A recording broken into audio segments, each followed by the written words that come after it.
Milton Berle gave me my first job. I was hired. I submitted material to Milton, a series of one-liners. Marty Ragaway, with whom I collaborated throughout my early career, had worked for Milton's press agent, Doug Whitney. And Doug Whitney said, if you guys write some material for Milton, I'll get it to him. And we did do that. And then Milton asked to see us. And we were very hopeful. And the very first thing he said to us is, you two are older than you look. And we didn't quite know what that meant.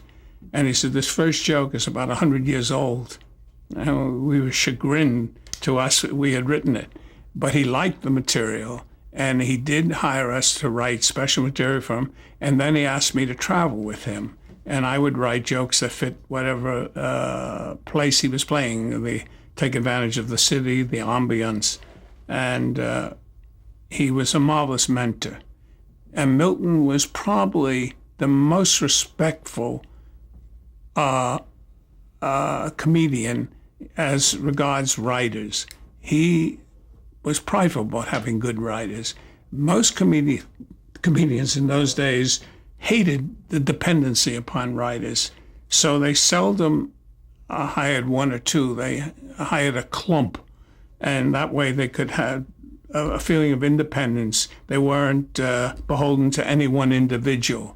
And as a consequence, writers were generally referred to as the boys, the guys, the gang. And even when you worked with comedians who didn't have a large staff, they somehow finessed your name. They would call you, hey kid, hello pal. And in one case, I was called by one comedian, hi neighbor, and the other said, hello Tootsie.